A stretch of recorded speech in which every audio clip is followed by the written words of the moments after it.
إن الحمد لله نحمده ونستعينه ونستغفره ونعوذ بالله من شرور أنفسنا ومن سيئات أعمالنا. من يهده الله فلا مضل له ومن يضلل فلا هادي له، وأشهد أن لا إله إلا الله وحده لا شريك له، وأشهد أن محمدا عبده ورسوله. أما بعد، يا أيها الذين آمنوا اتقوا الله حق تقاته ولا تموتن إلا وأنتم مسلمون. يا أيها الناس اتقوا ربكم الذي خلقكم من نفس واحدة وخلق منها زوجها وبث منهما رجالا كثيرا ونساء، واتقوا الله الذي تساءلون به والأرحام إن الله كان عليكم رقيبا. يا أيها الذين آمنوا اتقوا الله وقولوا قولا سديدا يصلح لكم أعمالكم ويغفر لكم ذنوبكم، ومن يطع الله ورسوله فقد فاز فوزا عظيما. فإن أصدق الحديث كتاب الله، وخير الهدي هدي محمد صلى الله عليه وسلم، وشر الأمور محدثاتها، وكل محدثة بدعة، وكل بدعة ضلالة، وكل ضلالة في النار. அன்பிற்குரிய என் அருமை சகோதரர்களே, தாய்மார்களே, சகோதரிகளே, அஸ்ஸலாமு அலைக்கும் வரஹ்மத்துல்லாஹி வபரகாத்துஹு. நமது உயிரிலும் மேலான இறுதி தூதர் நபி ஸல்லல்லாஹு அலைஹி வஸல்லம் அவர்களின் வாழ்க்கை வரலாற்றை நாம் ரஹீகுல் மக்தூம் என்ற அந்த நூலிலிருந்து பார்த்து வருகிறோம். ஷேக் சஃபியுர் ரஹ்மான் முபாரக்பூர் ரஹிமஹுல்லா அவர்களுக்குரிய ஒரு தொகுப்பாகும். நாம் நேற்றைய வகுப்பில் பனு குறைலாவை தொடர்ந்துள்ள நிகழ்வுகளை நாம் அறிந்து கொண்டோம். அதன் பிறகு நபி ஸல்லல்லாஹு அலைஹி வஸல்லம் அவர்கள், அதாவது குழுக்களையும் படைப்பிரிவுகளையும் தொடர்ந்து அனுப்புதல் என்ற இந்த தலைப்பில் அல்லாஹ்வின் தூதர் ஸல்லல்லாஹு அலைஹி வஸல்லம் அவர்கள் தொடர்ச்சியாக என்ன செய்தார்கள்? பல குழுக்களை, படைப்பிரிவுகளை அனுப்பி கொண்டே இருந்தார்கள். அதில் பார்ப்போம், உக்காஷா பின் மிஹ்சன் ரலியல்லாஹு அன்ஹு அவர்களின் தலைமையின் கீழ் 40 தோழர்களை கொண்ட ஒரு படை பிரிவை கம்ர் என்று சொல்லக்கூடிய இடத்துக்கு ஹிஜ்ரி 6 ரபியுல் அவ்வல் அல்லது ரபியுல் ஆஹிர் இந்த மாதங்களில் அல்லாஹ்வுடைய தூதர் ஸல்லல்லாஹு அலைஹி வஸல்லம் அவர்கள் அனுப்பினார்கள். எனவே அந்த கம்ர் என்று சொல்வது அசத் கிளையினருக்கு சொந்தமான கிணற்றுக்குரிய பெயராகும். அங்குதான் அவர்கள் வசித்து வந்தார்கள். முஸ்லிம்களுடைய வருகையை அவர்கள் அறிந்தவுடன் அவர்கள் அங்கிருந்து என்ன செய்து விட்டார்கள்? தப்பி ஓடிவிட்டார்கள். அவர்களின் 200 ஒட்டகங்களை ஓட்டிக்கொண்டு முஸ்லிம்கள் மதீனா திரும்பினார்கள். இரண்டாவது பார்ப்போம், முஹம்மது இப்னு மஸ்லமா ரலியல்லாஹு அன்ஹு அவர்களை 10 தோழர்களோடு சஅலபா கிளையினர் வசிக்கும் துல்கஸ்ஸா என்று சொல்லக்கூடிய இடம், அந்த இடத்துக்கு ஹிஜ்ரி 6 ரபியுல் அவ்வல் அல்லது ரபியுல் ஆஹிர் மாதத்தில் நபி ஸல்லல்லாஹு அலைஹி வஸல்லம் அனுப்பினார்கள். முஸ்லிம்களின் வருகை அறிந்த அந்த சஅலபாவினர் இரகசியமாக மறைந்து கொண்டார்கள். நபித்தோழர்கள் ஒரு இரவில் தூங்கிக் கொண்டிருக்கும் போது திடீரென அவர்கள் தாக்குதல் நடத்தி முஹம்மது இப்னு மஸ்லமா ரலியல்லாஹு அன்ஹு தவிர மற்ற அனைவரையும் கொன்று விட்டார்கள். மற்ற ஏனைய தோழர்கள் அனைவரும் ஷஹீதாக்கப்பட்டார்கள்.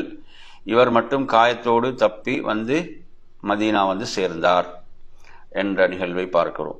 மூன்றாவது, இந்நிகழ்ச்சிக்கு பிறகு அபு உபைதா இப்னு ஜர்ராஹ் ரலியல்லாஹு அவர்களை 40 தோழர்களோடு நபி ஸல்லல்லாஹு அலைஹி வஸல்லம் அவர்கள் ஹிஜ்ரி 6 ரபியுல் ஆஹிர் அந்த மாதத்தில் அந்த பகுதிக்கு என்ன செய்தார்கள்? மறுபடியும் அனுப்பி வைத்தார்கள். இவர்கள் இரவெல்லாம் நடந்து சென்று காலையில் சஅலபாவினர் மீது படையெடுத்தார்கள். ஆனால் அவர்கள் அனைவரும் தப்பித்து மலைகளுக்கு ஓடிவிட்டார்கள். அவர்களிலிருந்து ஒருவரை மட்டும் முஸ்லிம்களால் பிடிக்க முடிந்தது. பிறகு அவர் இஸ்லாத்தை ஏற்றுக்கொண்டார். முஸ்லிம்கள் எதிரிகளின் கால்நடைகளை ஓட்டிக்கொண்டு மதீனா திரும்பினார்கள். நான்காவது நிகழ்வு, ஹிஜ்ரி 6 ரபியுல் ஆஹிர் மாதத்தில் ஸைத் இப்னு ஹாரிஸா ரலியல்லாஹு அன்ஹு அவர்களை ஜமூம் என்ற இடத்துக்கு நபி ஸல்லல்லாஹு அலைஹி வஸல்லம் அவர்கள் அனுப்பி வைத்தார்கள்.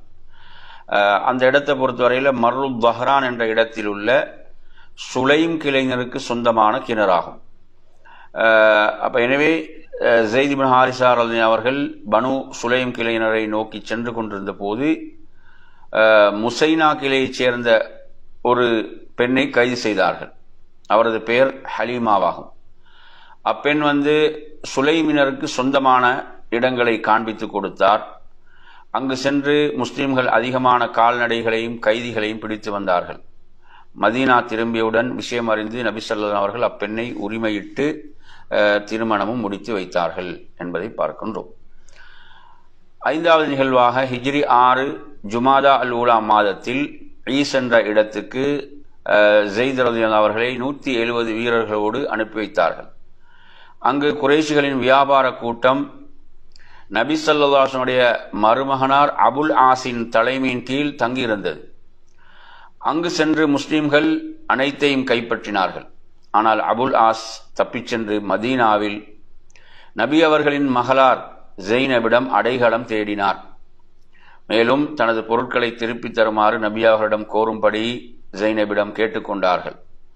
அவரும் தனது கணவன் கோரிக்கை என்ன செய்கிறாங்க, நபி அவர்களிடம் முன்வைக்கவே நபி அவர்கள் பொருள்களை திருப்பித் தருமாறு மக்களிடம் கேட்டார்கள். ஆனால் எவரையும் அதற்காக நிர்பந்திக்கவில்லை. நபி அவர்களின் விருப்பத்துக்கு இணங்க சிறிய பெரிய அனைத்து பொருட்களையும் நபித்தோழர்கள் திருப்பி கொடுத்து விட்டார்கள். அபுல் ஆஸ் அவற்றை எடுத்துக்கொண்டு மக்கா சென்று உரியவர்களிடம் அப்பொருட்களை ஒப்படைத்துவிட்டு இஸ்லாத்தை ஏற்றுக்கொண்டு மதீனா திரும்பினார்கள். நபி ஸல்லல்லாஹு அலைஹி அவர்கள் 3 வருடம் கழித்து திரும்பிய தமது மருமகன் அபுல் ஆஸுக்கு தனது மகள் ஜெய்னபை முதல் திருமண ஒப்பந்தத்தை கொண்டே சேர்த்து வைத்தார்கள். இவ்வாறுதான் ஆதாரபூர்வமான அறிவிப்புகளில் வந்துள்ளது, சுனன் அபூ தாவூதுடைய செய்தியாக. அடுத்த அருமையான சகோதரர்களே, ஏனென்றால் முஸ்லிமான பெண்களை இறை நிராகரிப்பாளர்களுக்கு திருமணம் முடித்து கொடுக்கக்கூடாது என்ற அல்லாஹுடைய கட்டளை அப்போது வரைக்கும் இறங்கவில்லை. ஆனால் சிலர் மறுபடியும் புதிய திருமணம் செய்துதான் நபி அவர்கள் சேர்த்து வைத்தாங்க. அப்படி யாராவது இஸ்லாத்தை ஏற்றுக்கொள்ளும் போது எனவே செய்தான் என்று கூறுகின்றனர். இது தவறாகும். அவ்வாறே 6 வருடங்கள் கழித்து இருவரையும் சேர்த்து வைத்தாங்க. புதிய திருமண ஒப்பந்தம் கிடையாது. எனவே இவ்வாறாக நாம் இதிலே பார்க்கின்ற போது 2 விதமான கருத்துக்கள் வருகின்றன. அவ்வாறு 6 வருடங்கள் கழித்து இருவரையும் சேர்த்து வைத்துள்ளார்கள் என்று கூறுவதும் சரியாக, ஏனெனில் அதற்குரிய ஆதாரம் வலுவில்லாதது என்பதை பார்க்கின்றோம். நாங்கள் பார்க்கும்போது என்ன செய்யறாங்க, அவ்வாறே அவர்கள் இஸ்லாத்தை ஏற்றுக்கொள்ளும் போது அந்த பழைய திருமண ஒப்பந்தத்திலே சேர்த்து வைக்கக்கூடிய முறையை நாம் பார்க்க முடியும். 6வதாக மீண்டும் ஸைத் அவர்களை 15 தோழர்களோடு, ஸைத் இப்னு ஹாரிஸா அவர்களை 15 தோழர்களோடு நபி ஸல்லல்லாஹு அலைஹி வஸல்லம் அவர்கள் ஹிஜ்ரி 6 ஜுமாதா அல் ஆஹிர் மாதத்தில் சாலபாவினர் வசிக்கும் சப் அல்லது தக் என்று சொல்லக்கூடிய இடத்துக்கு அனுப்பி வைத்தார்கள். நபி அவர்கள் தான் தங்களின் படையை திரட்டி கொண்டு வந்திருக்கிறார்கள் என்று நினைத்து அனைவரும் அங்கிருந்து ஓடிவிட்டார்கள். ஸைத் ரலியல்லாஹு அவர்கள் 20 ஒட்டகங்களை பிடித்துக் கொண்டு அங்கிருந்து புறப்பட்டு மதீனா வந்தார்கள். 7வது 12 நபர்களோடு வாதில் குரா என்ற இடத்துக்கு ஹிஜ்ரி 6 ரஜப் மாதத்தில் அங்கு எதிரிகளின் நிலைமை எவ்வாறு இருக்கிறது என்பதை அறிந்து வருவதற்காக நபி அவர்கள் ஸைதை அனுப்பி வைத்தார்கள். ஆனால் அங்கிருந்தோர் நபி தோழர்களை தாக்கி 9 தோழர்களை கொன்றுவிட்டார்கள். 3 மட்டும் தப்பித்து மதீனா திரும்பினார்கள். அதில் ஸைத் இப்னு ஹாரிஸா ரலியல்லாஹு அவர்களும் ஒருவர். 8வதாக என் அருமை சகோதரர்களே, அதாவது மற்றும் ஒரு இடம் ஜயத்துல் கபத் என்று சொல்லப்படக்கூடிய இடம் எனப்படும். இந்த படை ஹிஜ்ரி 8 ரஜப் மாதத்தில் அனுப்பப்பட்டது என்று கூறப்படுகிறது. இச்சம்பவத்தின் தொடரை நாம் பார்க்கும்போது இது ஹுதைபியா உடன்படிக்கைக்கு சற்று முன் நடைபெற்றது என்று தெரிய வருகிறது. இச்சம்பவம் தொடர்பாக இதில் கலந்து கொண்ட ஜாபிர் ரலியல்லாஹு அவர்கள் அறிவிக்கிறார்கள், 300 வாகன வீரர்களை அபு உபைதாவின் தலைமையில் நபி ஸல்லல்லாஹு அலைஹி வஸல்லம் அவர்கள் அனுப்பினார்கள். நாங்கள் குறைஷிகளுடைய வியாபார கூட்டத்தை எதிர்பார்த்து பதுங்கியிருந்தோம். எங்களுக்கு கடுமையான பசி ஏற்பட்டதால் காய்ந்த இலைகளை நாம் சாப்பிட்டோம். எனவே இப்படைக்கு ஜெய்ஷுல் கபத் இலைப்படை என்ற பெயர் வந்தது. எங்களில் ஒருவர் 3 ஒட்டகங்களை ஒரே நாளில் அறுப்பார், மற்றொரு நாள் மீண்டும் 3 ஒட்டகங்களை அறுப்பார். பின்பு தளபதி அபூ உபைதா ரலியல்லாஹு அவர்கள் அதனை தடை செய்து விட்டார்கள். அதன் பிறகு கடலிலிருந்து அம்பர் என்ற ஒரு மிகப்பெரிய மீன் ஒன்று எங்களுக்கு கிடைத்தது. அதை நாங்கள் 15 நாட்கள் சாப்பிட்டோம். அதனுடைய கொழுப்பை எண்ணெயாக பயன்படுத்தி தடவிக்கொண்டோம். அதன் மூலம் எங்களுடைய உடல்கள் நல்ல ஆரோக்கியம் அடைந்தன. அபூ உபைதா ரலியல்லாஹு அவர்கள் அதனுடைய விலா எலும்பில் ஒரு எலும்பை எடுத்தார். பின்பு அதை நிறுத்தி படையில் மிக உயரமாக உள்ள ஒருவரை மிக உயரமான ஒட்டகத்தில் உட்கார வைத்து அதற்கு கீழ் செலுத்தும்படி கூறினார்கள். அந்த எலும்பு அவ்வளவு பெரியதாக இருந்தது. அதனுடைய இறைச்சியிலிருந்து பெருமளவு நாங்கள் சேகரித்து வைத்துக் கொண்டோம். மதீனா திரும்பியவுடன் நபி ஸல்லல்லாஹு அலைஹி வஸல்லம் இச்செய்தியை கூறிய போது, இது அல்லாஹ் உங்களுக்கு அளித்த உணவாகும், உங்களிடம் ஏதாவது அதில் மீதம் இருந்தால் எனக்கும் உண்ண கொடுங்கள் என்றார்கள். நாங்கள் அதிலிருந்து நபி ஸல்லல்லாஹு அலைஹி வஸல்லம் அவர்களுக்கு கொடுத்தோம் என்ற செய்தி புகாரி முஸ்லிமில் இடம்பெறக்கூடியது. இது ஹுதைபியா உடன்படிக்கைக்கு முன் நடந்திருக்க வேண்டும் என்று நாம் கூறியதற்கு காரணம், முஸ்லிம்கள் ஹுதைபியா உடன்படிக்கைக்கு பின் எந்த ஒரு வியாபார கூட்டத்தையும் கைப்பற்றுவதற்காக செல்லவில்லை என்ற ஒப்பந்தம் போடப்பட்டது. அடுத்ததாக பார்ப்போம், பனுல் முஸ்தலக் என்று சொல்லக்கூடிய இந்த போர், அல் முரைசி என்றும் சொல்வார்கள். இப்போர் ஒரு விரிவாக கூறப்படக்கூடிய அளவுக்கு இல்லை என்றாலும் இதனால் பல குழப்பங்களும் பிரச்சனைகளும் இஸ்லாமிய சமுதாயத்தில் ஏற்பட்டன. இக்குழப்பத்தின் இறுதியில் நயவஞ்சகர்களுக்கு கேவலம் ஏற்பட்டது. இஸ்லாமிய சமூகத்துக்கு பல மார்க்க சட்டங்கள் அருளப்பட்டன. அதன் மூலம் முஸ்லிம் சமுதாயத்துக்கு கண்ணியமும் உயர்வும் கிடைத்தது. முதலில் நாம் இப்போரை பற்றி கூறியதன் பிறகு அந்த பிரச்சனைக்குரிய நிகழ்ச்சியை பற்றி சொல்வோம். இப்போரை பொறுத்தவரையில் ஹிஜ்ரி 5 ஷாபான் மாதத்தில் நடைபெற்றது என்று பெரும்பாலான வரலாற்று ஆசிரியர்கள் கூறுகிறார்கள். இப்னு இஸ்ஹாக் ரஹிமஹுல்லாஹ் அவர்கள் ஹிஜ்ரி 6 நடைபெற்றது என்று சொல்கிறார். இப்போருக்கான காரணத்தை நாம் பார்ப்போமாக இருந்தால், அந்த முஸ்தலக் என்னும் கிளையினர், அந்த கிளையுடைய தலைவரான ஹாரிஸ் இப்னு அபூ திரார் தனது கூட்டத்தினரையும் மற்றும் பல அரபிகளையும் அழைத்து கொண்டு நபி அவர்களிடம் போர் புரிவதற்காக வருகிறார் என்ற செய்தி நபி ஸல்லல்லாஹு அலைஹி அவர்களுக்கு எட்டியது. இதை உறுதியாக தெரிந்து வர புரைதா இப்னு ஹுசைப் அஸ்லமி ரலியல்லாஹு அவர்களை நபி அவர்கள் அனுப்பி வைத்தார்கள். அவர் ஹாரிஸ் இப்னு அபூ திராரை வழியில் சந்தித்து விவரம் அறிந்து நபி அவர்களிடம் திரும்பி என்ன செய்தாங்க, செய்தியை சொல்கிறார்கள். என்ன செய்தினா, செய்தி உண்மைதான் என்பதை உறுதியாக தெரிந்து கொண்டவுடன் நபி அவர்கள் தோழர்களை புறப்படுவதற்கு ஆயத்தமாக்கினார்கள். ஷாபான் பிறை 2 மதீனாவில் நபி அவர்கள் கிளம்பினார்கள். இதுவரை எப்போதும் கலந்து கொள்ளாத நயவஞ்சகர்களுடைய ஒரு கூட்டம் நபி அவர்களோடு இந்த போருக்கு புறப்பட்டது. நபி ஸல்லல்லாஹு அலைஹி வஸல்லம் அவர்கள் இப்போருக்கு செல்லும் போது மதீனாவில் ஸைத் இப்னு ஹாரிஸா ரலியல்லாஹு அவர்களை பிரதிநிதியாக நியமித்தார்கள். சிலர் பிரதிநிதியாக நியமிக்கப்பட்டது அபூதர் என்றும் கூறுகின்றார்கள், மற்றும் சிலர் நுமைலா இப்னு அப்துல்லா என்றும் சொல்கிறார்கள்.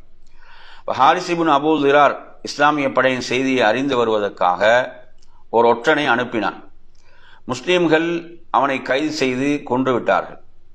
ஹாரிஸ் இப்னு திராருக்கும் அவனுடன் இருந்தவர்களுக்கும் நபி ஸல்லல்லாஹு அலைஹி வஸல்லம் அவர்கள் தங்களின் ஒற்றர்களை கொன்றுவிட்டார்கள், மேலும் தங்களை நோக்கி விரைந்து வருகிறார்கள் என்ற செய்தி கிடைத்தவுடன் அவர்களுக்கு கடுமையான அச்சம் ஏற்பட்டது. இதனால் பல அரபு கிளையினர் அவர்களின் படையிலிருந்து விலகிச் சென்று விட்டார்கள். நபி ஸல்லல்லாஹு அலைஹி வஸல்லம் அவர்கள் முரைசி என்ற இடத்தை வந்தடைந்தார்கள். இங்குதான் எதிரிகள் தங்கியிருந்தார்கள். இது கடற்கரைக்கு அருகில் உதைத் என்ற ஒரு ஊரில் உள்ள கிணறாகும். அங்கு நபி அவர்கள் தங்களது தோழர்களை வரிசையாக நிற்க வைத்து முஹாஜிர்களுக்குரிய கொடியை அபூபக்கர் ரலியல்லாஹு அவர்களிடமும் அன்சாரிகளுக்குரிய கொடியை ஸஅத் இப்னு உபாதா ரலியல்லாஹு அன்ஹுவிடமும் கொடுத்தார்கள். பின்பு இரு படையினரும் சிறிது நேரம் அம்பெறிந்து சண்டை செய்து கொண்டார்கள். அதற்கு பின் நபி அவர்கள் கட்டளையிடவே தோழர்கள் அனைவரும் ஒரே பாய்ச்சலாக எதிரிகள் மீது பாய்ந்தார்கள். அல்லாஹ்வின் அருளால் முஸ்லிம்களுக்கு வெற்றியும் முஷ்ரிக்குகளுக்கு தோல்வியும் கிடைத்தது. போருக்கு வந்திருந்த எதிரிகளின் பெண்களையும் பிள்ளைகளையும் ஆடுகள் மற்றும் ஏனைய கால்நடைகளையும் முஸ்லிம்கள் கைப்பற்றினார்கள். இப்போரில் எதிரிகளால் முஸ்லிம்களில் எவரும் கொலை செய்யப்படவில்லை. ஆனால் அன்சாரி ஒருவர் ஒரு முஸ்லிமை எதிரி படையில் உள்ளவர் என்று எண்ணி தவறுதலாக கொலை செய்து விட்டார். இப்போரை பற்றி இவ்வாறுதான் பல வரலாற்று ஆசிரியர்கள் சொல்கிறார்கள். ஆனால் அறிஞர் இமாம் இப்னுல் கய்யிம் ரஹிமஹுல்லாஹ் அவர்கள் இதற்கு மாற்றமாக சொல்கிறார்கள். அவங்க என்ன சொல்றாங்கன்னா, இப்படையெடுப்பில் சண்டை ஏதும் நடைபெறவில்லை. மாறாக நபி ஸல்லல்லாஹு அலைஹி வஸல்லம் அவர்கள் முஸ்தலக் கிளையினர் மீது தாக்குதல் நடத்த வந்தார்கள். முஸ்தலக் கிளையினர் கொள்ளையிடுவதற்காக தங்கள் ஊரை விட்டு வெளியில் சென்றிருந்தனர். நபி அவர்கள் அவர்களின் குடும்பங்களையும் பொருட்களையும் கைப்பற்றி கொண்டு திரும்பினார்கள். இவ்வாறுதான் சஹீஹுல் புகாரியிலும் வந்துள்ளது. கைது செய்யப்பட்டவர்களில் இக்கூட்டத்தின் தலைவர் ஹாரிஸின் மகள் ஜுவைரியாவும் இருந்தார். இவரை சாபித் இப்னு கைஸ் ரலியல்லாஹு அவர்கள் தனது பங்கில் பெற்றார். இவரை உரிமையிடுவதற்காக இவரிடம் ஒரு ஈட்டுத் தொகை பேசி சாபித் ரலியல்லாஹு அவர்கள் ஒப்பந்தம் செய்து கொண்டார்கள். நபி ஸல்லல்லாஹு அலைஹி அவர்கள் ஜுவைரியாவின் சார்பாக அத்தொகையை கொடுத்து விட்டார்கள். பின்பு ஜுவைரியாவை பெண் பேசி திருமணம் செய்து கொண்டாங்க. அல்லாஹ்வின் தூதர் ஸல்லல்லாஹு அலைஹி வஸல்லம் அவர்கள் நபி அவர்களின் திருமணத்தின் காரணமாக முஸ்தலக்கிலேயைச் சேர்ந்த 100 குடும்பத்தினரை முஸ்லிம்கள் உரிமையிட்டார்கள்.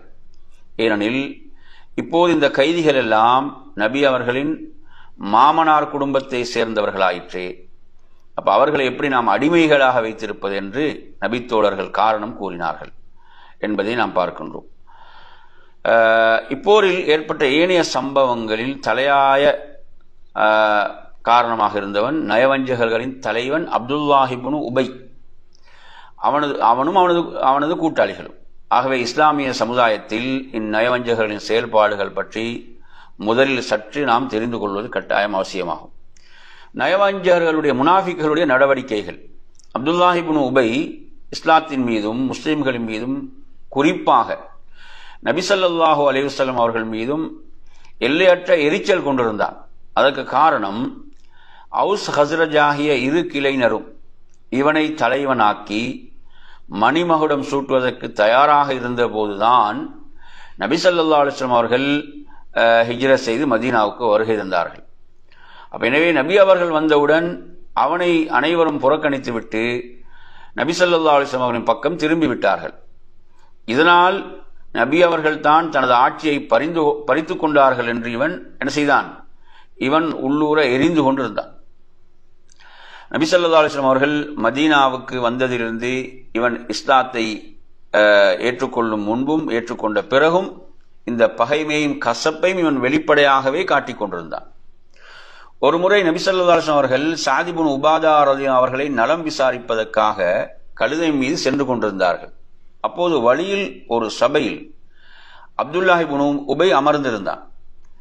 அவனை கடந்து செல்லும் போது, முஹம்மதே, எங்களின் மீது புழுதியை கிளப்பாதீர் என்று கூறினான். நபி ஸல்லல்லாஹு அலைஹி அவர்கள் அச்சபையில் நின்று குர்ஆன் ஓதி காண்பித்தார்கள். அதற்கு அவன், நீ உனது வீட்டில் உட்கார்ந்து கொள், எங்களது சபையில் வந்து எங்களை தொந்தரவு செய்யாது என்று நபி அவர்களை பார்த்து ஸல்லல்லாஹு அலைஹி அவர்களை பார்த்து அவன் கூறினான். இது அவன் இஸ்லாத்தை ஏற்றுக்கொள்வதற்கு முன்பு நடந்த நிகழ்ச்சியாகும். இது புகாரி, முஸ்லிம் போன்ற கிரந்தங்களிலே இடம்பெற்றிருக்கிறது. பத்ர் போருக்கு பின் இவன் இஸ்லாத்தை ஏற்றுக்கொண்டான். ஆனால் வாயளவில் தான் இவன் இஸ்லாத்தை ஏற்றுக்கொண்டிருந்தான், மனப்பூர்வமாக அல்ல. ஆகவே இவன் அல்லாஹ்வுக்கும் அவனது தூதருக்கும் முஸ்லிம்களுக்கும் எதிரியாகவே இருந்து வந்தான். இஸ்லாமிய சமுதாயத்தை பிரிப்பதற்கும் இஸ்லாத்தை பலவீனப்படுத்துவதற்கும் எப்போதும் சிந்தனை செய்து வந்தான். இஸ்லாத்தின் எதிரிகளோடு தோழமை கொண்டிருந்தான். கைனுகா யூதர்கள் விஷயத்தில் இவன் குறுக்கிட்டது போன்றே உஹது போரில் இவன் செய்த மோசடி, முஸ்லிம்களை பிரிப்பதற்காக செய்த சூழ்ச்சி, முஸ்லிம்களின் அணிகளுக்கு மத்தியில் அவன் ஏற்படுத்திய குழப்பங்கள், சலசலப்புகள் பற்றி நாம் இதற்கு முன்பு கூறியிருக்கிறோம். இவன் இஸ்லாத்தை வெளிப்படையாக ஏற்றுக்கொண்ட பின் முஸ்லிம்களை மிக அதிகமாக ஏமாற்றி அவர்களுக்கு வஞ்சகம் செய்து வந்தான். நபி ஸல்லல்லாஹு அலைஹி அவர்கள் வெள்ளிக்கிழமை ஜும்மா பேருரைக்காக மிம்பரில் ஏறி அமர்ந்தவுடன் இவன் என்ன செய்வான்? இவன் எழுந்து, இவர்தான் அல்லாஹ்வின் தூதர், இதோ இவர் உங்களுக்கு மத்தியில் இருக்கிறார், இவர் மூலம் அல்லாஹ் உங்களுக்கு கண்ணியத்தையும் மதிப்பையும் வழங்கி இருக்கிறான், இவருக்கு நீங்கள் உதவி செய்யுங்கள், இவருக்கு நீங்கள் ஆதரவு தாருங்கள், இவர் பேச்சை செவிதாழ்த்தி கேளுங்கள், இவருக்கு கீழ்ப்படியுங்கள் என்று கூறிவிட்டு அமர்ந்து கொள்வான். நபி அவங்க உரை நிகழ்த்த முன்னால் இவன் என்ன செய்வான்? எழுந்து இப்படி சொல்வான். அதற்கு பின் நபி ஸல்லல்லாஹு அலைஹி வஸல்லம் எழுந்து என்ன செய்வாங்க? உரை நிகழ்த்துவார்கள்.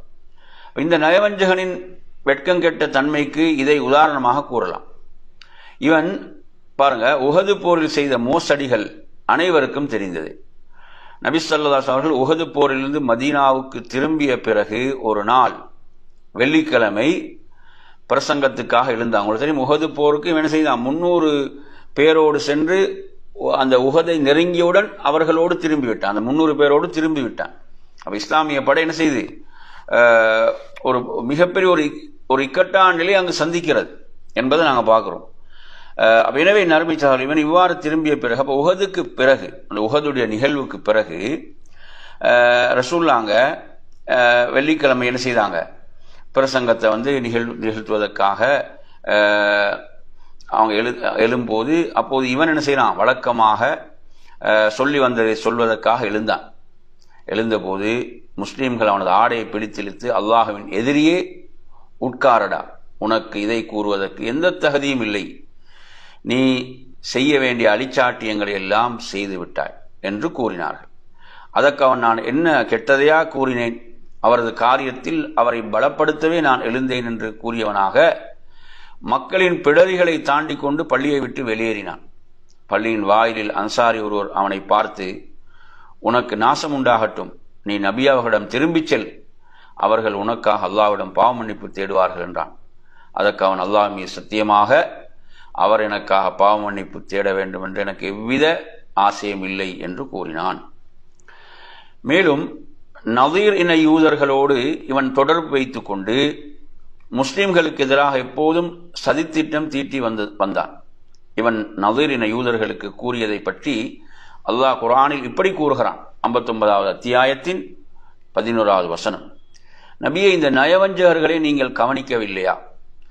அவர்கள் வேதத்தை உடையவர்களில் உள்ள நிராகரிக்கும் தங்கள் சகோதரர்களை நோக்கி, நீங்கள் உங்கள் இல்லத்தை விட்டு வெளியேற்றப்பட்டால் நாங்களும் உங்களோடு வெளியேறி விடுவோம், உங்கள் விஷயத்தில் உங்களுக்கு எதிராக நாங்கள் ஒருவருக்கும் ஒரு காலத்திலும் வழிபட மாட்டோம், எவரும் உங்களை எதிர்த்து போர் புரிந்தால் நிச்சயமாக நாம் உங்களுக்கு உதவி புரிவோம் என்றும் கூறுகின்றனர்.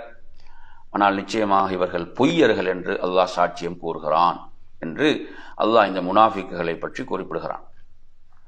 மேலும் இவனும் இவனது தோழர்களும் அகல் போரில் எடுத்தீங்களா, அகல் போரில் இதுக்கு முன்னாடி பார்த்தோம்.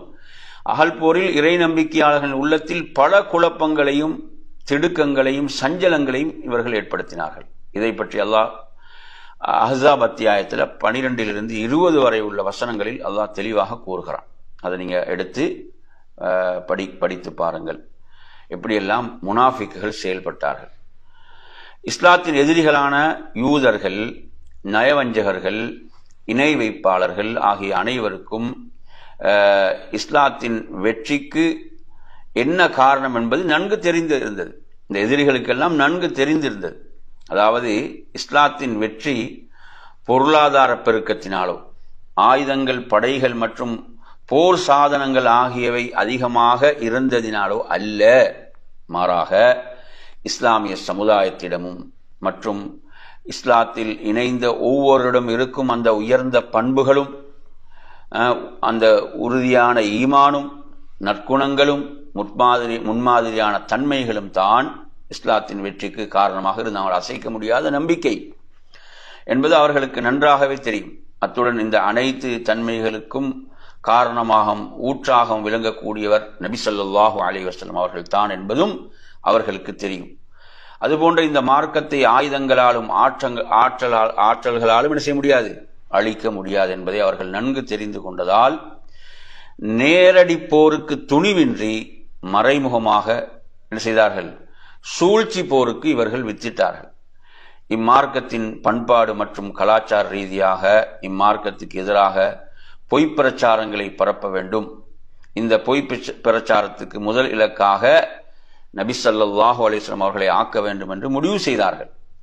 முஸ்லிம்களின் அணியில் நயவஞ்சகர்களும் கலந்திருந்ததுடன் அந்த நயவஞ்சகர்கள் மதீனாவாசிகளாகவும் இருந்ததால் முஸ்லிம்களுடன் தொடர்பு கொண்டு அவர்களது உணர்வுகளை தூண்டிவிட்டு விளையாடுவது எதிரிகளுக்கு என்னது சாத்தியமாக சுலபமாக இருந்தது.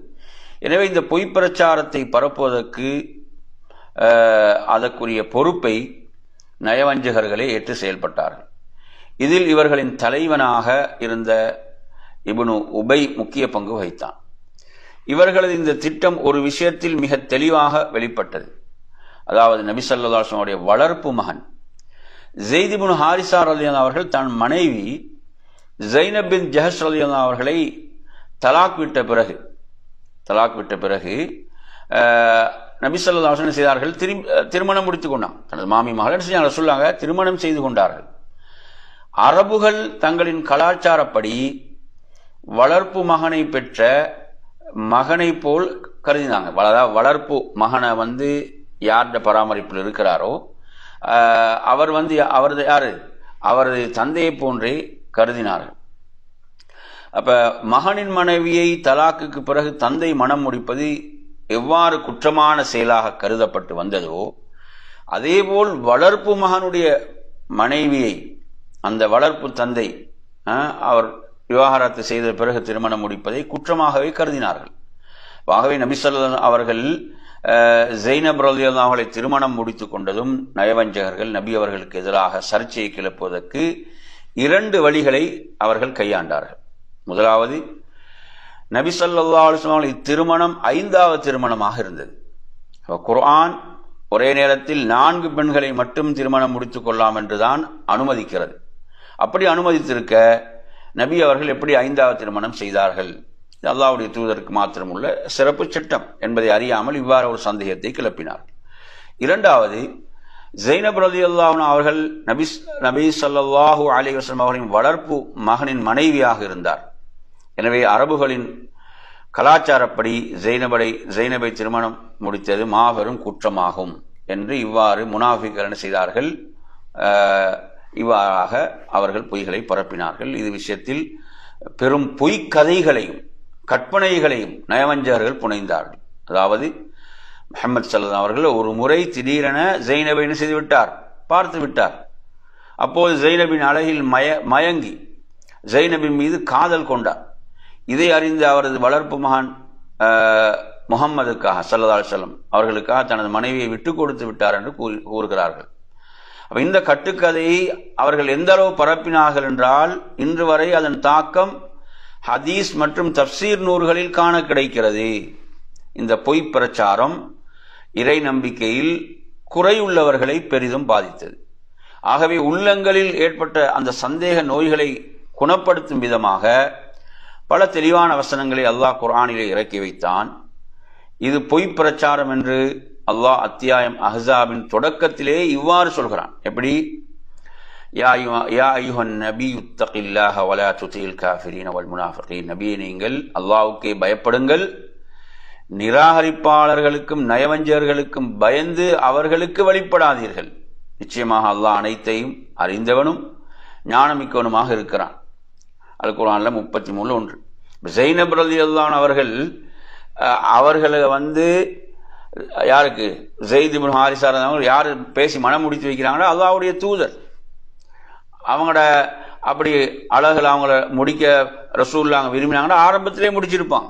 ரசூலுல்லாஹ் சொல்லிதான் அவங்க உடன்படுறாங்க ஸைத் இப்னு ஹாரிஸா அவங்களை திருமணம் முடிப்பதற்கு. அல்லாஹ்வுடைய தூதர் சொல்றாங்க, அதுக்காக உடன்படுறாங்க. அப்படி ஆரம்பத்தில் அல்லாஹ்வுடைய தூதர் அவங்க முடிப்பதாக இருந்தால் அவங்க தாராளமாக முடித்திருக்கலாம். அப்ப இதெல்லாம் சும்மா என்ன தேவையற்ற கதைகள். எனவே நறுமையான சகோதரர்களே, அடுத்து அல்லாஹ்வுடைய கட்டளை என்ன? அல்லாஹ்வுடைய கட்டளை வளர்ப்பு மகன் என்னது ஒருபோதும் மகனாக முடியாது. யார் உண்மையில பிள்ளையை பெற்றெடுத்தாரோ அவர் தான் என்ன செய்ய முடியும், தாயாக தந்தையாக முடியும். அப்ப எனவே இப்படியான நடைமுறைகள் ஒருபோதும் என்ன செய்ய முடியாது, மார்க்கமாக முடியாது. அல்லாஹ்வும் அல்லாஹ்வுடைய தூதரும் காட்டி தந்தவைகள் தான் மார்க்கம். நன்றாக புரிந்து கொள்ளுங்கள். இதில் ஒரு மிகப்பெரிய பாடம் இருக்கிறது. அதாவது சமுதாயத்திலே உள்ள என்ன வளமைகளை பொறுத்தவரையில அவைகள் மார்க்கத்துக்கு முரண்படாது இருந்தால் பிரச்சனை கிடையாது. இப்படி ஒன்று அது இருக்கிறது என்ற காரணத்தை வைத்து என்ன செய்ய முடியாது, அதை வைத்தெல்லாம் சட்டம் இயற்ற முடியாது. அல்லாஹ்வும் அல்லாஹ்வுடைய தூதரும் ஏற்றுக்கொள்ள வேண்டும். எனவே ஒரு நாளும் வளர்ப்பு மகன் வளர்ப்பு பிள்ளையாக மாட்டார்கள் என்பதை புரிந்து கொள்ள வேண்டும். எனவே நறுமையான சகோதரர்களே, இவ்வாறாக என்ன செய்து இஸ்லாம் இவ்வாறான ஜாஹிலிய சிந்தனைகளை எல்லாம் களை எடுத்தது. சரி, இதுவரை நாம் கூறியது இந்த முஸ்தலக் போருக்கு முன்னர் நயவஞ்சகர்கள் புரிந்த இந்த என்ன தில்லு முள்ளுக்கள் தான் இதெல்லாம். அந்த நயவஞ்சகர்கள் எப்படியெல்லாம் முஸ்லிம்களுக்கு எதிராக, அல்லாஹ்வுடைய தூதருக்கு எதிராக, இஸ்லாத்துக்கு எதிராக செயல்பட்டார்கள் என்பதுதான் சுருக்கமாக இங்கு பார்த்தோம். இவை அனைத்தையும் நபி ஸல்லல்லாஹு அலைஹி வஸல்லம் அவர்கள் மிக பொறுமையோடும் நளினத்தோடும் நுட்பத்தோடும் எதிர்கொண்டு சகித்து வந்தார்கள். அல்லாஹ்வுடைய தூதருடைய நோக்கம் இதை விட என்ன, அல்லாஹ்வுடைய தீன் மேலோங்க வேண்டும், வளர வேண்டும், அந்த பிரகாசம் உலகை சென்று அடைய வேண்டும். மற்ற முஸ்லீம்கள் அந்நயவஞ்சர்களின் தீங்கிலிருந்து தங்களை தற்காத்து வந்தார்கள் அல்லது அவர்களின் தீங்குகளை சகித்து வந்தார்கள். ஏனெனில் இந்த நயவஞ்சகர்கள் ஒவ்வொரு ஆண்டும் பல முறை என்ன செய்கிறார்கள், இவர்கள் இழிவுக்குள்ளாகின்றார்கள். அவர்களது உள்ளத்தில் இரகசியங்களை, அவருடைய உள்ளத்தில் அவங்க மறைத்து வைத்திருக்கக்கூடிய இரகசியங்களை குர்ஆனில் வெளிப்படுத்தப்பட்டு கேவலத்துக்குள்ளாகிறார்கள் என்பதை முஸ்லிம்கள் தெரிந்து வைத்திருந்தார்கள். அல்லாஹ் இவர்களை என்ன செய்தால், இவர்களுடைய சூழ்ச்சிகளை எல்லாம் வெளிப்படுத்தினாலும் இவர்கள் திருந்தவில்லை. அப்ப அல்லாஹ் குர்ஆன்ல கூட சொல்றான், ஒவ்வொரு ஆண்டிலும் ஒரு முறையோ அவ் மர்ரத்தைன் அல்லது இருமுறைகளோ இவர்கள் கஷ்டத்துக்குள்ளாகி சோதிக்கப்படுகின்றார்கள் என்பதை இவர்கள் கவனிக்கவில்லையா?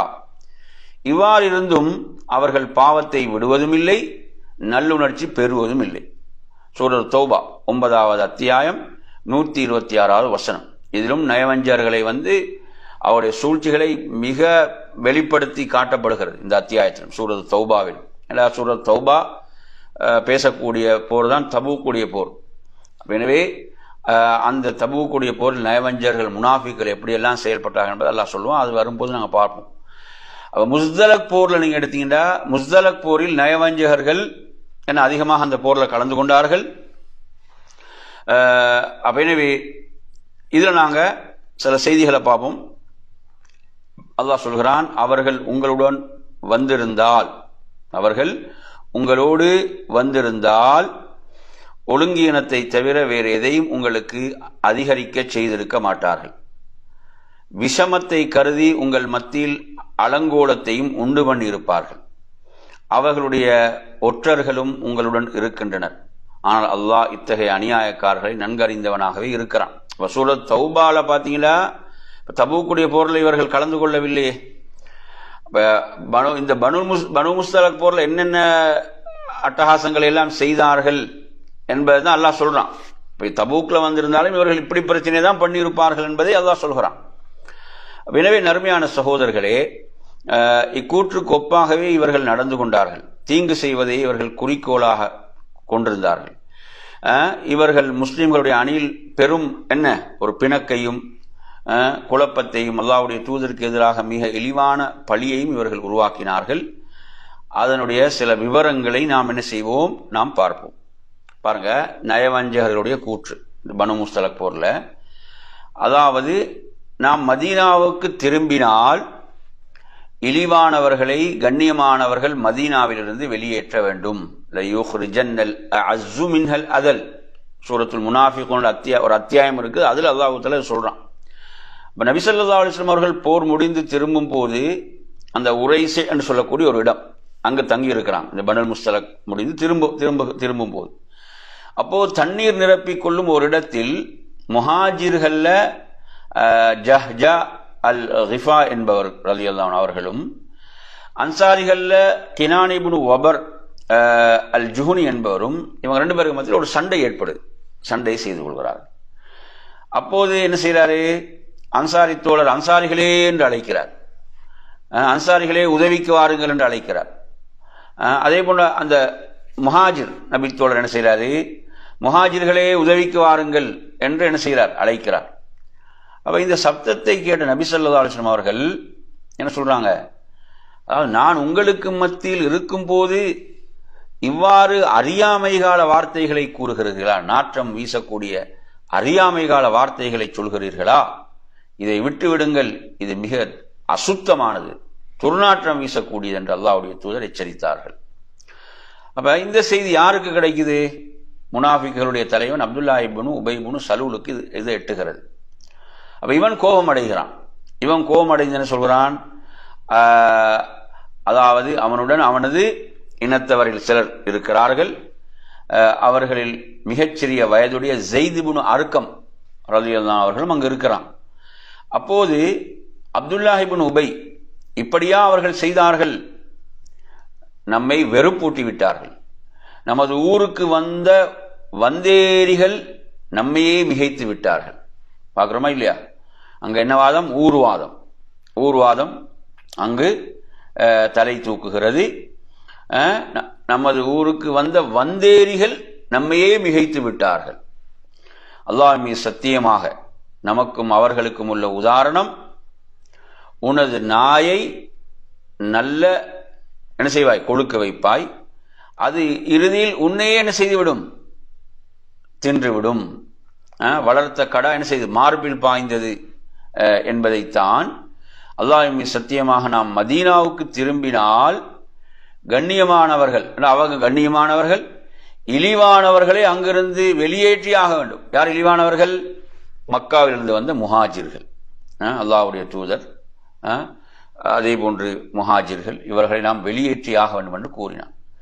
மேலும் தனக்கு முன் இருந்தவர்களை, அதாவது அன்சாரிகளை நோக்கி, அந்த மதீனாவாசிகளை நோக்கி, பார்த்தீர்களா, இது நீங்கள் உங்களுக்கே தேடிக்கொண்டது. அவர்கள் அவர்களை நீங்க உங்களோட ஊர்ல என்ன செய்தீங்க, தங்க வைத்து உங்களது பொருட்களை பங்கு வைத்து என்ன செய்தீர்கள், கொடுத்தீர்கள். அல்லாஹ் மீது சத்தியமாக நீங்கள் அவர்களுக்கு கொடுப்பதை நிறுத்தி கொண்டால் அவர்கள் உங்களை விட்டுவிட்டு வேறு ஊருக்கு சென்று விடுவார்கள் என்று கூறினார். யார் இது? அப்துல்லா இப்னு உபை இப்னு சலூல் என்பவன். பாருங்க எப்படியெல்லாம் அவன் சந்தர்ப்பத்தை எதிர்பார்த்து கொண்டிருக்கிறான்னு பாருங்க. இதுதான் அதாவது முஸ்லிம் சமுதாயம் என்பது எப்போதும் விழிப்பாக இருக்க வேண்டும். ஏன்? எதிரிகள், நயவஞ்சகர்கள் எப்போதும் என்ன செய்வார்கள், சந்தர்ப்பங்களை பயன்படுத்துவார்கள். அப்ப ஸைத் இப்னு அர்கம் ரலியல்லாஹு அவர்கள் தனது தந்தையின் சகோதரரிடம் இச்செய்தியை கூற, அவர் என்ன செய்யறாரு, அல்லாஹ்வுடைய தூதரிடம் சொல்றார். அங்கு உமர் ரலியல்லாஹு அவர்களும் இருக்கிறாங்க. இதை கேட்ட உமர் ரலியல்லாஹு அவர்கள், நபியே, அப்பாத் இப்னு பிஷ்ருக்கு கட்டளையிடுங்கள், அப்பாத் இப்னு பிஷ்ருக்கு கட்டளையிடுங்கள், அவர் அவனை கொண்டு விடட்டும் என்றார்கள். அதற்கு நபி ஸல்லல்லாஹு அலைஹி அவர்கள், உமரே, அப்படி எவ்வாறு செய்ய முடியும்? மக்கள் எப்படி பேசிக்கொள்வாங்க? முஹம்மத் தனது தோழர்களையே கொள்கிறார் என்று மக்கள் பேசுவார்கள். எனவே அவ்வாறு செய்யக்கூடாது. நீர் அனைவரையும் இங்கிருந்து புறப்படுவதற்கு அறிவிப்பு செய்யுங்கள். அப்போ உடனே என்ன செய்யணும், இந்த இடத்திலிருந்து நாம் புறப்பட வேண்டும், அதுக்கு அறிவிப்பு செய்யுங்கள் அல்லாஹ்வுடைய தூதர் சொல்றான். பொதுவாக நபி ஸல்லல்லாஹு அவர்கள் அந்த நேரத்தில் என்ன செய்ய மாட்டாங்க, புறப்பட மாட்டாங்க, பயணிக்க மாட்டாங்க. இப்போ மக்கள் நபி ஸல்லல்லாஹு அலைஹி வஸல்லம் அவர்களின் கட்டளைக்கு இணங்க பயணத்தை தொடங்கினார்கள். அப்போது உஸைத் இப்னு ஹுதைர் ரலியல்லாஹு அவர்கள் நபி ஸல்லல்லாஹு அலைஹி வஸல்லம் அவர்களை சந்தித்து வாழ்த்து கூறி, நபியே, நீங்கள் வழக்கத்துக்கு மாற்றமான நேரத்தில் பயணிக்கிறீர்களே என்று கேட்டார். அப்போது நபி ஸல்லல்லாஹு அலைஹி வஸல்லம் அவர்கள், இப்னு உபை கூறிய செய்தி உங்களுக்கு தெரியாதா என்று கேட்டார்கள். அதற்கு உஸைத் ரலியல்லாஹு அவர்கள் என்ன கூறினான் என்று கேட்கிறார்கள். அவன் மதீனாவுக்கு திரும்பினால் அதில் உள்ள கண்ணியவான்கள் இழிவானவர்களை வெளியேற்ற வேண்டும் என்று கூறினான் என நபி ஸல்லல்லாஹு அலைஹி வஸல்லம் அவர்கள் கூறினார்கள். அருமையான சகோதரர்களே, அப்போ உஸைத் ரலியல்லாஹு அவர்கள், அல்லாஹ்வின் தூதரே, நீங்கள் விரும்பினால் அவனை மதீனாவிலிருந்து வெளியேற்றலாம். அவர் அன்சாரி தோழர், அன்சாரிகள் ஒரு தலைவர். அல்லாஹ்வின் மீது சத்தியமாக அவன் இழிவானவன், நீங்கள் தான் கண்ணியமானவர்கள் என்று கூறிவிட்டு, அல்லாஹ்வின் தூதரே, நீங்கள் அவனுடன் சற்று மிருதுவாக நடந்து கொள்ளுங்கள். அவனது கூட்டத்தினர் அவனை தங்களது தலைவராக நினைத்தபோது அல்லாஹ் உங்களை எங்களிடம் கொண்டு வந்தான். எனவே நீங்கள் தான் அவனது பதவியை பறித்து கொண்டீர்கள் என்று அவன் எண்ணுகிறான் என்று அல்லாஹ்வுடைய தூதருக்கு ஆறுதல் சொல்றான். அதற்கு பிறகு நபி ஸல்லல்லாஹு அலைஹி வஸல்லம் அவர்கள் மக்களை அழைத்து கொண்டு மாலை வரை பயணிக்கிறான். பயணத்தில் எங்குமே ஓய்வெடுக்காமல் அன்று இரவிலிருந்து மறுநாள் முற்பகல் வரை தொடர்ந்து பயணம் செய்தார்கள். அதன் பிறகு மக்களுக்கு ஓய்வெடுக்க அனுமதி கொடுத்தாங்க. பாருங்க, இது ஒரு பிரச்சனையை தீர்ப்பதற்கான ஒரு சொல்யூஷன், ஒரு தீர்வு வர சொல்லுவாங்க. இங்க பாருங்க, அப்ப மக்கள் ஃப்ரீயாக இருந்தாதான் இந்த தேவையற்ற பிரச்சனைகள்லாம் வருது, அப்படித்தானே? மக்கள் வேலையில பிஸியாக இருந்தாங்கன்னா வீணான எந்த பிரச்சனையும் வராது. மக்கள் வேலைகள்ல பிஸியாக இருந்தாங்கன்னா வீணான எந்த பிரச்சனையும் வராது. அல்லாஹ்வுடைய தூதர் ஸல்லல்லாஹு அலைஹி வஸல்லம் என்ன செய்யறாங்கடா, அப்படி தொடர்ந்து பயணம் செய்து அதன் பிறகு மக்களுக்கு அதுக்கு பிறகுதான் ஓய்வெடுக்க அனுமதி கொடுக்குறாங்க. அப்ப அந்த கடுமையான அந்த களைப்பில் காரணமாக மக்கள் இறங்கி ஒன்று என்ன செஞ்சிட்டாங்க, அயர்ந்து தூங்கி விட்டார்கள். இவ்வாறு அல்லாஹ்வுடைய தூதர் செய்த காரணம் என்ன? மக்கள் வேறு எந்த பேச்சிலும் ஈடுபடக்கூடாது என்பதற்காக இருக்கலாம், இல்லையா? இப்போ நபி ஸல்லல்லாஹு அலைஹி வஸல்லம் அவர்களிடம் ஸைத் இப்னு அர்கம் ரலியல்லாஹு அன்ஹு செய்தியை கூறிவிட்டார் என்ற விவரம் யாருக்கு இப்போ கிடைக்குது? முனாஃபிக்களுடைய தலைவன் அப்துல்லா இப்னு உபைக்கு தெரிய வருது. நான் சொன்ன செய்தி அல்லாஹ்வுடைய தூதருக்கு என்ன செய்தி, அந்த செய்தி போய் சேர்ந்து விட்டது. உடனே அவன் நபி அவர்களை வந்து சந்தித்து என்ன சொல்றான்டா, நான் அப்படி எதுவும் சொல்லவில்லை என்று சத்தியம் செய்து அவன் ஒரு முனாஃபிக், நயவஞ்சகன் இல்லையா? அப்ப நபி ஸல்லல்லாஹு அலைஹி வஸல்லம் இருந்த சில அன்சாரிகள் என்ன சொல்றாங்கடா, யா ரசூலல்லாஹ், அந்த ஸைத் இப்னு அர்கம் வந்து ஒரு சிறுவர், அவர் சிறு வயது, அவர் வந்து சரியாக விளங்கி இருக்க மாட்டார். அப்துல்லா இப்னு உபை கூறியதை வந்து அவர் சரியாக புரிந்திருக்க மாட்டார். அவருக்கு வந்து அவர் நினைவில் வைத்திருக்க மாட்டார். எனவே இப்னு உபை கூறுவதை நீங்க ஏற்றுக்கொள்ளுங்க, நான் அவங்க கூறவில்லை என்று சொல்கிறான், அதை நீங்கள் ஏற்றுக்கொள்ளுங்கள் என்று சஹாபாக்கள் சொல்றாங்க. அப்ப இது வந்து யாருக்கு? இப்ப ஸைத் இப்னு அர்கம் ரலியல்லாஹு அவர்களுக்கு இந்த செய்தி கிடைத்தவுடன் அவங்க சொல்றாங்க, அதாவது மக்கள் என்னை பொய்யர் என்று கூறியதால் எனக்கு இதுவரை ஏற்பட்டிராத ஒரு பெரும் கவலை எனக்கு ஏற்பட்டதுன்னு சொல்றார். அவர் தனது இடத்திலே என்ன செய்தார், நான் அப்படி உட்கார்ந்து கொண்டேன், அந்நிலையில் எனது கூற்றை உண்மைப்படுத்தி குர்ஆனில் அத்தியாயம் 63 1 முதல் 8 வரை உள்ள வசனங்களை அல்லாஹ் அருளினான். சுப்ஹானல்லாஹ். ஸைத் இப்னு அர்கம் சொல்றாங்க, இந்த வசனங்களை நபி ஸல்லல்லாஹு அலைஹி வஸல்லம் அவர்களுக்கு அல்லாஹ் இறக்கி அருளியவுடன் அவர்கள் என்னை அழைத்து இவற்றை ஓதி காண்பித்து அல்லாஹ் உங்களை உண்மைப்படுத்தி விட்டான் என்று கூறினார்கள். இது புகாரி முஸ்லிம்ல வரக்கூடிய செய்தி. சுப்ஹானல்லாஹ். பாருங்க, அவங்களோட அந்த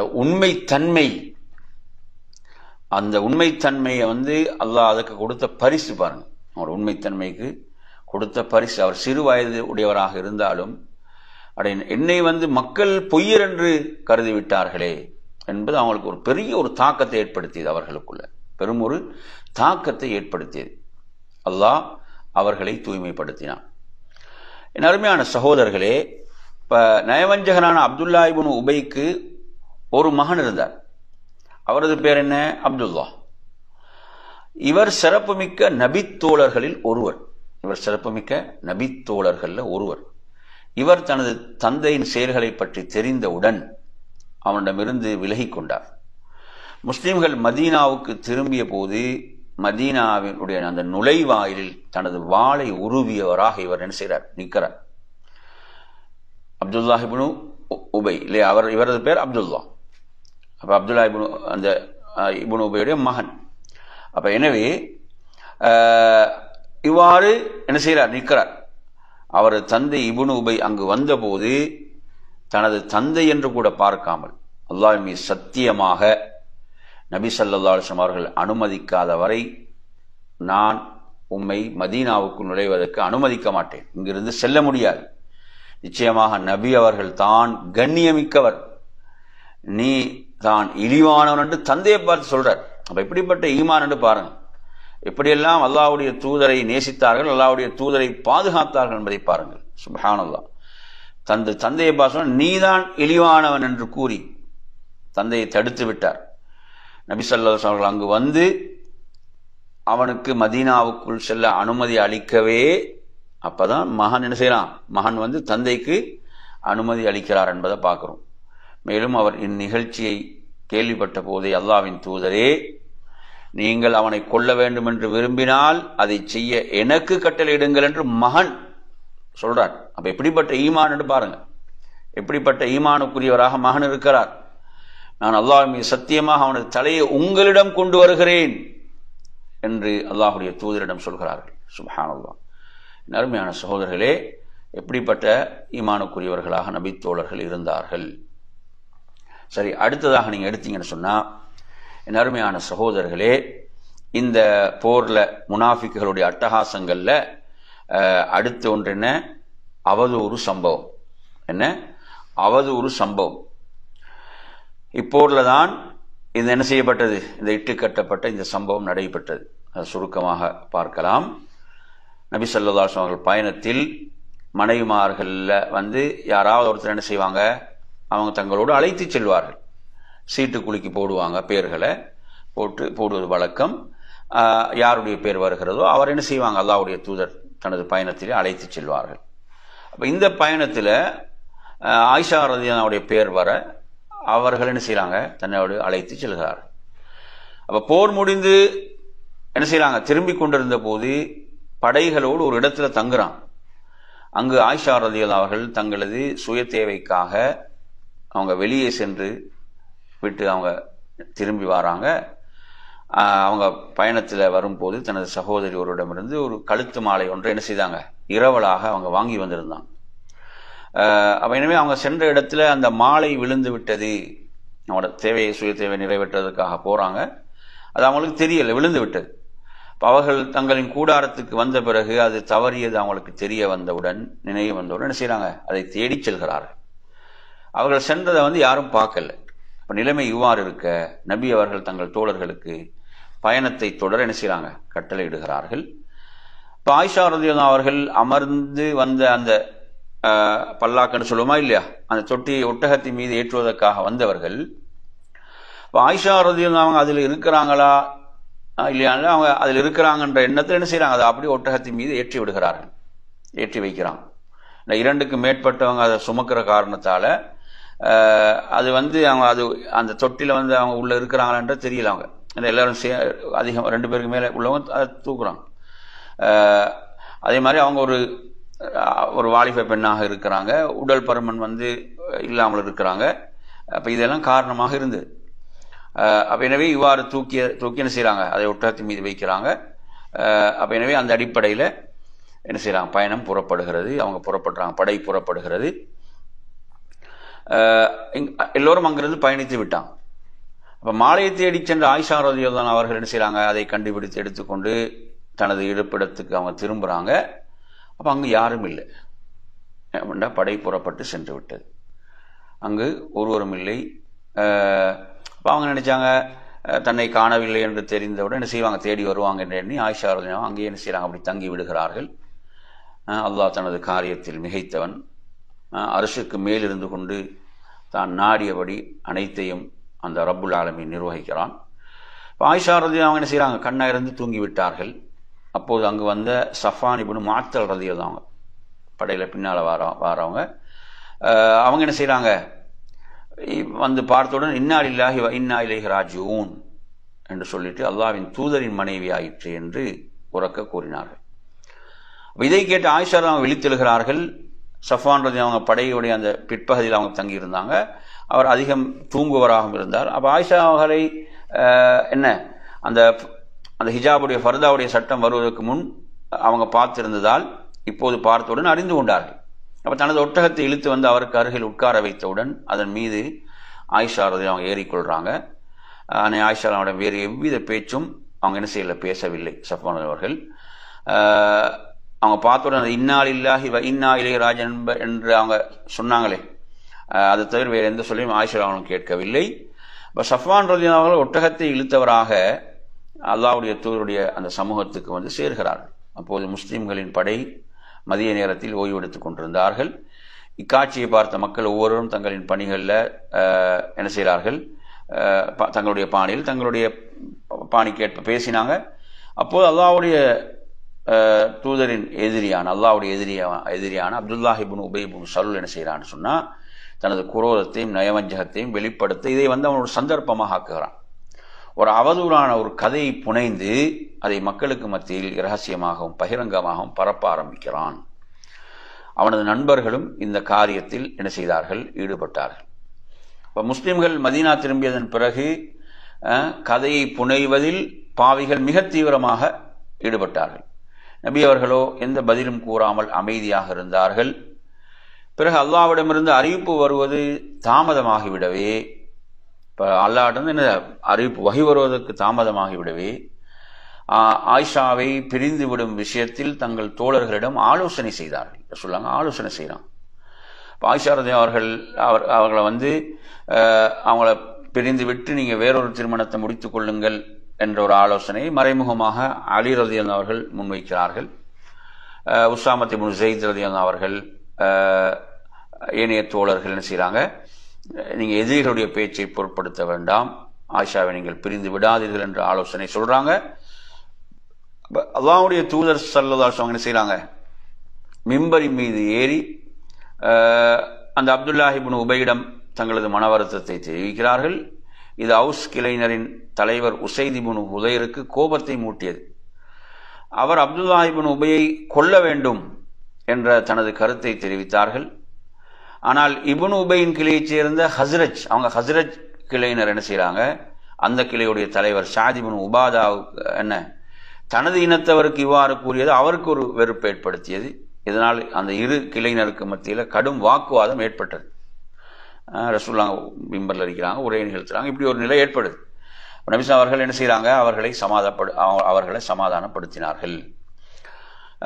எனவே போரிலிருந்து திரும்பியவுடன் அந்த ஒரு மாத காலமா ஆயிஷா ரலியல்லாஹு அவர்களுக்கும் என்னது, அவங்களும் உடல் நலம் குன்றி இருக்கிறாங்க. தன்னை பற்றி பேசப்பட்டு வந்த பொய்யான கதை அவர்கள் அதை அறிந்திருக்கவில்லை. அவங்க உடல் நல குறைவு ஏற்பட்டு அப்படி இருக்கிறாங்க. அப்போ அவங்க எதை உணர்றாங்கண்டா, அப்படி அவங்களுக்கு உடல் நலம் குறைவு ஏற்பட்டால் அவர்களுக்கு அவ்வாறான நிலைகள் ஏற்படும் போது நபி அவங்க அந்த வளமையாக காட்டக்கூடிய அந்த பரிவு என்பது என்ன செய்யல, அது அவங்க அல்லாஹ்வுடைய தூதரிடம் காணவில்லை என்பதையும் உணர்றாங்க. எனவே சற்று அவங்களோட உடல் நலம் தேறியது. ஒரு இரவு வந்து என்ன செய்யறாங்கன்னா, உம்மு மிஸ்தஹுடைய தாயார் அந்த தோழியோடு அவங்க என்ன செய்யறாங்க, தங்களுடைய சுய தேவை நிறைவேற்றுவதற்காக இரவில் அப்படி வெளியில சென்று கொண்டிருக்கிறார்கள். அப்போ ஆயிஷா ரலியல்லாஹு அவங்களை பற்றி மதீனாவில் உலாவரும் அந்த வதந்திகள்,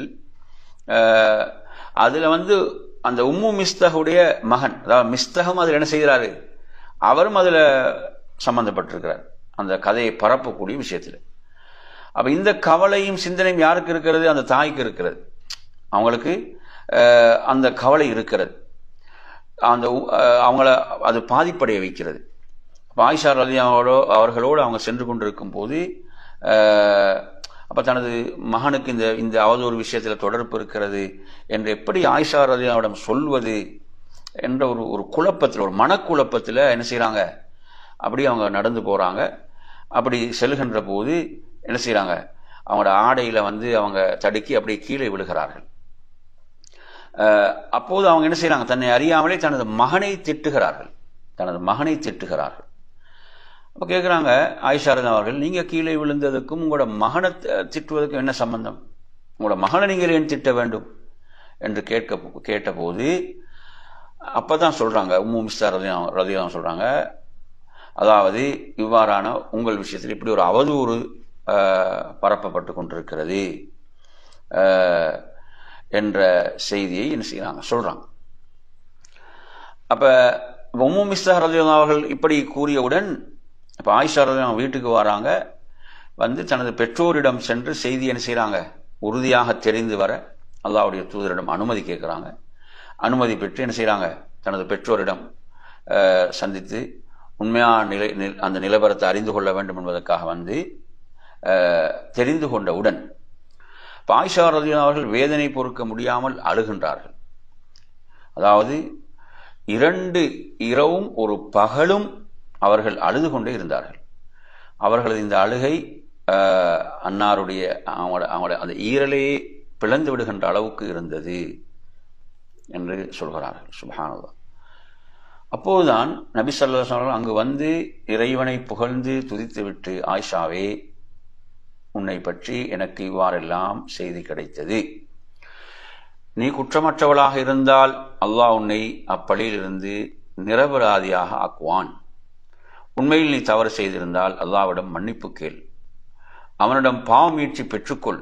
ஏனெனில் நிச்சயமாக அடியாரின் பாவத்தை அல்லாஹ் என்ன செய்வான், மன்னிக்க கூடியவனாக, அல்லாஹ்விடம் தௌபா செய்யும் போது அவன் அதை ஏற்றுக்கொள்ளக்கூடியவனாக அவன் இருக்கிறான் என்று சொன்னார்கள். அப்ப இந்த வார்த்தையை கேட்டவுடன் ஆயிஷா ரலியல்லாஹு அவர்கள் தனது அழுகையை நிறுத்தி தனது தாயிடமும் தந்தையிடமும் சொல்கிறார்கள், இதற்கு பதிலளியுங்கள், இதற்கு நீங்கள் பதில் சொல்லுங்கள்.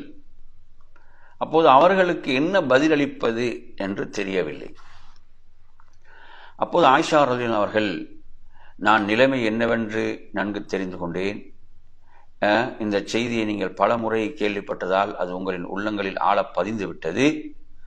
அது உண்மை என்று நீங்களும் நம்பிவிட்டீர்கள். அல்லாஹ்வுக்கு தெரியும் நான் குற்றமற்றவள் என்று. நான் உங்களுக்கு என்னை பற்றி குற்றமற்றவர் என்று கூறினால் நீங்கள் அது விஷயத்தில் என்னை நம்ப மாட்டீர்கள். நான் குற்றமற்றவர் என்பதை அல்லாஹ் நன்கறிவான். ஆனால் நான் இவ்விஷயத்தை ஒப்புக்கொண்டால் மட்டும் நீங்கள் என்னை நம்பிவிடுவீர்கள். அல்லாஹ் மீது சத்தியமாக எனக்கும் உங்களுக்கும் யூசுப் நபியின் தந்தை யாக்கூப் அலைஹிஸ்ஸலாம் கூறிய வார்த்தைகள் தான் இருக்கிறது என்று சொல்றாங்க ஆயிஷா. என்ன? ஃபஸபுருன் ஜமீல் வல்லாஹுல் முஸ்தஆனு அலா மா தஸிஃபூன். அப்ப எனவே என்ன?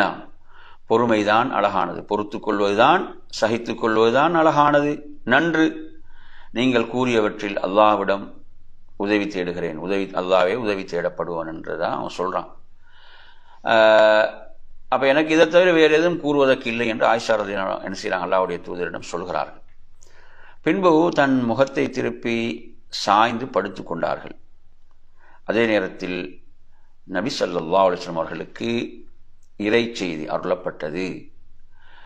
அது முடிந்தவுடன் நபி ஸல்லல்லாஹு அலைஹி வஸல்லம் அவர்கள் சிரித்தவர்களாக, ஆயிஷாவே, அல்லாஹ் உன்னை நிரபராதியாகி ஆக்கிவிட்டான், தூய்மைப்படுத்தி விட்டான் என்று கூறினார்கள். அப்போது ஆயிஷா ரலியல்லாஹு தாயார் ஆயிஷாவே, நபியிடம் எழுந்து செல் என்று கூறினார்கள். அதற்கு அல்லாஹ் மீது சத்தியமாக நான் அவர்களிடம் எழுந்து செல்ல மாட்டேன், நான் அல்லாஹ்வை தவிர வேறு யாரையும் புகழவும் மாட்டேன் என்று சொல்கிறார்கள். ஆயிஷா ரலியல்லாஹு அவர்கள் தூய்மையானவர்கள் என்பதாலும் தன்னை நபி ஸல்லல்லாஹு அலைஹி வஸல்லம் நேசிக்கிறார்கள் என்பது உறுதியாக தெரிந்திருந்ததாலும் இவ்வாறு அவங்க சொல்றாங்க. இந்த பொய்யான சம்பவம் தொடர்பாக அல்லாஹ் குர்ஆன்ல 24வது அத்தியாயம் சூரத் நூர் 11 to 20 வரை உள்ள வசனங்களை அல்லாஹ் அருளினான். இந்த வசனங்களின் மூலம் ஆயிஷா ஒரு தூய்மையான பெண் என்பதை அல்லாஹு தஆலா முழு உலகத்துக்கும் அறிய செய்கிறான்.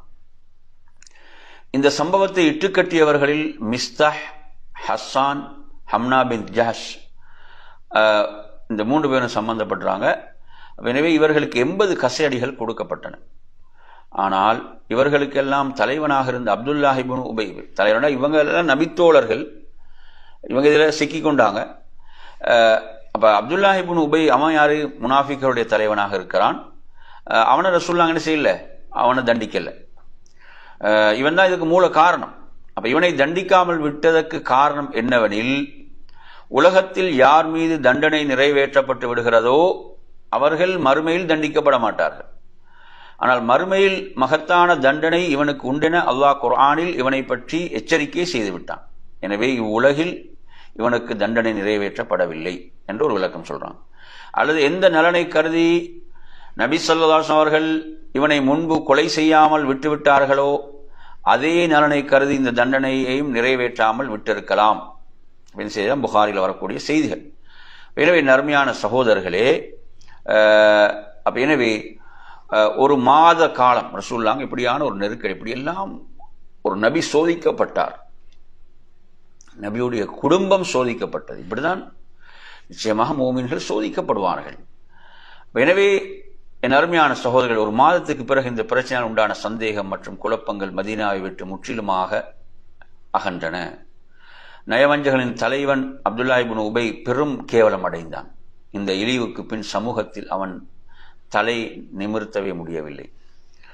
இப்னு இஸ்ஹாக் ரஹிமஹுல்லாஹ் சொல்கிறார்கள், இந்த சம்பவத்துக்கு பிறகு இப்னு உபை ஏதாவது பேசினால் அவனது கூட்டத்தினரை அவனை கண்டித்து அடக்கி விடுவார்கள். இதை பார்த்த நபி அவர்கள் உமர் ரலியல்லாஹு உமரே, நீர் என்ன கருதுகிறீர்? நீர் என்னிடம் அவனை கொலை செய்ய வேண்டும் என்று கூறிய அன்றே நான் இவனை கொலை செய்திருந்தால் அவனது கூட்டத்தினர் என் மீது மிகுந்த கோபம் அடைந்திருப்பார்கள். ஆனால் இன்று அவனது கூட்டத்தினரிடம் அவனை கொலை செய்து விடுங்கள் என்று கூறினால் என்ன செய்வார்கள்? அவர்களே அவனை கொலை செய்து விடுவார்கள் என்று கூறினார்கள். அப்ப அல்லாஹ்வுடைய தூதருடைய இந்த வார்த்தையை கேட்ட உமர் ரலியல்லாஹு அவர்கள், அல்லாஹ் மீது சத்தியமாக அல்லாஹ்வின் தூதருடைய செயல் எனது செயலை விட நேர்த்தி மிக்கது என்பதை இப்போது நான் உறுதியாக தெரிந்து கொண்டேன் என்று சொன்னார்கள். எனவே அருமை சகோதரர்களே, இந்த தொடரில் இன்ஷா அல்லாஹ் நாம் மற்றொரு வகுப்பிலே தொடரை நாம் பார்ப்போம் என்று கூறி நிறைவு செய்கிறேன். وآخر دعوانا الحمد لله رب العالمين والسلام عليكم ورحمة الله وبركاته.